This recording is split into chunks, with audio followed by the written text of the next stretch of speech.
National President of Screen Actors Guild, SAG-AFTRA, Sean Astin.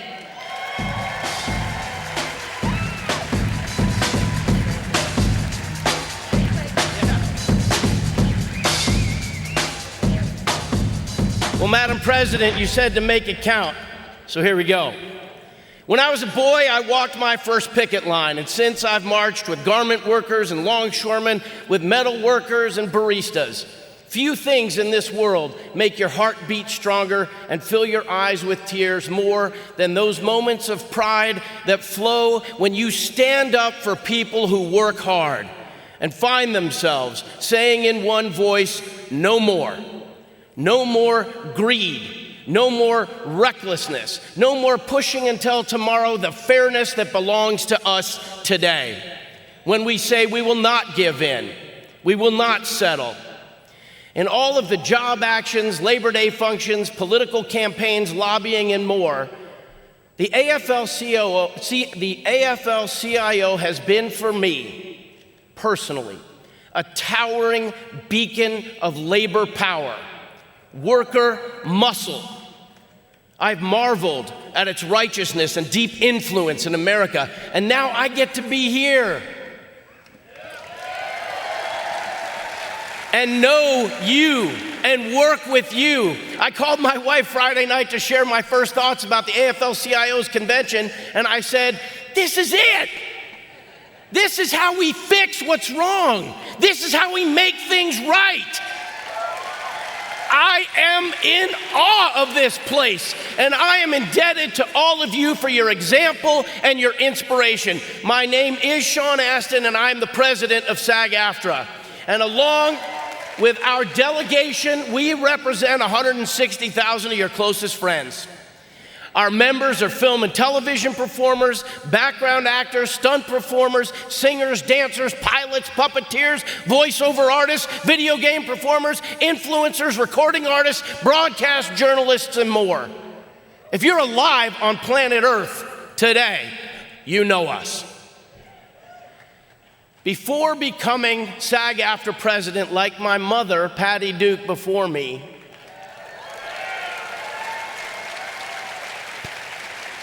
I was a delegate at my own union's convention. Well, first I was a Goonie, and then Rudy, and then a Hobbit named Sam, Bob in Stranger Things, and Doug in 50 First Dates. And then I was a national and a local board member. I've served on dozens of committees. At the Executive Council meeting on Friday, I was wondering, how many tens of thousands of hours does this committee represent?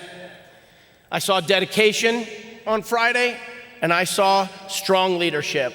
Liz and Fred, I'm incredibly proud to be a part of this organization under your leadership.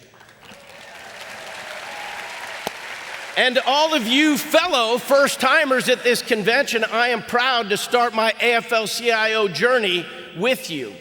I pray that our idealism and moxie only grows over time. I can't wait for us all to find ways of supporting each other as we represent our members. Our convention theme, with you, unions changing lives.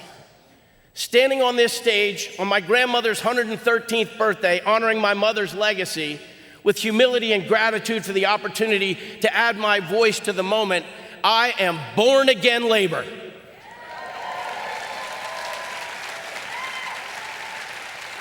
And I couldn't be any more changed by unions, and I couldn't be any more with you. Every time I see my members in need, when I see the pain and awfulness that exists in this world, as I anguish about injustice, I will steel myself with the knowledge that being connected to the AFL-CIO is about linking arms with greatness and having ever more opportunity to do something to be of service. As president, first and always to my members, and now extending the blessing of that opportunity to grow bonds of fellowship with the leaders in this room and our members around the world, and to ensure that SAG-AFTRA continues to exist in sacred partnership with the AFL-CIO and everyone who's dedicated to advocating for the plight of workers. Finally, mindful of the broadcasters, our embattled broadcasters that my union represents, who are in the fight of their lives. I say that I love my country. I love my freedom of speech. I love my freedom to assemble, rights that every one of our organizations count on for our survival, rights paid for with blood. If we don't defend those rights together now, we will lose them. Our members deserve the truth, the whole truth, and the objective truth that comes from trained professionals reporting. Our members deserve the best information available about the issues that affect them, to make the best informed decisions for themselves in our labor movement. We're going to need everyone in this fight. And now, Lord of the Rings. It's like in the great stories, Mr. Frodo.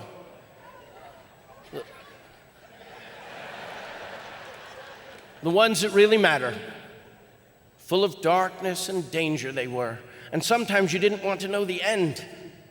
Because how could the end be happy?